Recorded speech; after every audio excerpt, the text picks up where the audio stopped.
Khowai press club সবাই সদস্য এবং মেম্বারদেরকে আন্তরিক শুভেচ্ছা জানাচ্ছি আর এবং thank you so much for coming. এত সুন্দর একটা ওকেশন যেটা আমরা 25শে জানুয়ারিতে Teri Mitti the unsung martyrs একটা গান ট্রান্সলেট করেছিলাম। অরিজিনাল গানটা যেটা মুভি কেসরির থেকে নেওয়া এবং যে লেখক ছিলেন শ্রী মনোজ মুন্তাসিরজি, ওনার লেখার একটা ট্রান্সলেশন করা হয়েছে।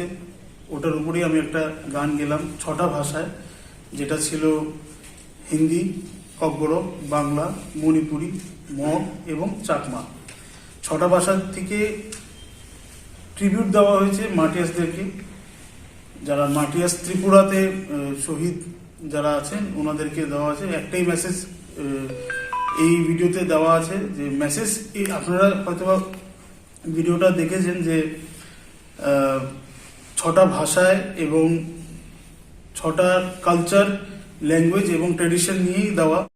গর্ব করি এবং আমরা দূর দূরান্ত অব্দি যারা বাইরে আছে ভাই বন্ধুরা সবাই যেন এই ভিডিও থ্রু যেন টাচ করতে পারে নিজের মাটিটাকে, এটি আমার একটা মেসেজ। এবং মার্টিয়ার্স পরিবারদেরকে একটাই আমি মেসেজ দিতে চাইবো যে ওনারা একলা না, আমরা ওনাদের সাথে আছি। ওরা কোনোদিনও নিজের ছেলে হারিয়েছে, নিজের সন্তান হারিয়েছে না ভাবে আমরা সবাই যেন ওনাদের পাশেই থাকি। সবসময় যেন আমরা একটা ভালো একটা মেসেজ নিয়ে যেন আমরা সবসময় নামতে পারি। আর আরেকটা বিষয় বলতে চাইবো যে মিডিয়া, প্রেস এবং মিডিয়া যারা আছেন ওনাদের মাধ্যমেই যেন এই গানটা প্রচার হোক, যেন দূরে দূরান্ত যেন আপনাদের নিউজ যেভাবে থাকে সেভাবে যেন আমার গানটাও আপনাদের নিউজের সাথে সাথেই যেন থাকে, এটি আমার কামনা করছি। আর এটার পিছনে শুরু কোথার থেকে হয়েছিলেন আমি প্রথমত পরিচয় করে দেব, যিনি আছেন ডলি কর্মকার, MM কর্মকার, শ্রী MM কর্মকার মেয়ে সন্তান, এবং আমার পাশে আছেন বেসিলিয়ান্স কলেজের সেক্রেটারি, যিনি আমাকে প্রডিউস করেছিলেন।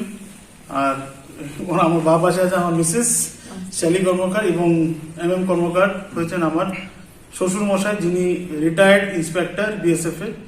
তো যখন আমি ফার্স্ট ওনাকে যখন আমি স্টোরিটা যখন আমি বলেছিলাম, উনি ফার্স্ট ইমপ্রেশনই বলেছেন যে বাবা তুমি এগিয়ে চলো, আমরা তোমার সাথে আছি, তোমার পাশে আছি। তো এই স্টোরিটা কিভাবে গেল, শুরু কোথা থেকে বলবেন অরিজিৎ বাবু একটু রিলিজ হলো। আর যেটার পিছনে কনসেপ্টটা ছিল সেটা হয়েছে 21শে জানুয়ারি, যেটা আমরা স্টেট ফুড ডেতে আমরা পালন করি ত্রিপুরা। সেদিনকে আমি আমার টিজারটা আমি লঞ্চ করেছিলাম এই তেরি মিট্টির। ওটাতে আপনারা দেখতে পাবেন যে মিলিটারি যে লুকসটা ছিল সেটা আনরিভিল ছিল। তারপরে 23শে জানুয়ারি নেতাজি সুভাষচন্দ্রজির জন্ম জয়ন্তী, সেদিনকে আমি আমার মিলিটারি লুকসটাকে আমি রিভিল করলাম। আর পাশাপাশি 25শে জানুয়ারিতে আমরা এটা আগরতলা প্রেস ক্লাবে আমরা রিলিজ করা হয়েছে। কিন্তু মিস করতে চাই না খোয়াই প্রেস ক্লাবকে, খোয়াইকে, কেন কি খোয়াইয়ের সাথে আমার একটা আলাদাই মানে কি বলবো, মানে আলাদা সম্পর্ক আছে, যে দ্য সিটি অফ কালচার যাকে বলা হয় খোয়াই। তো আমাকে এবং আমার গানের জনটাকে খোয়াই আমাকে অনেক সাহায্যতা করেছে। তো আমি চাইবো যে খোয়াই মানুষরা যেন এই ভিডিওটা নিশ্চয়ই দেখে।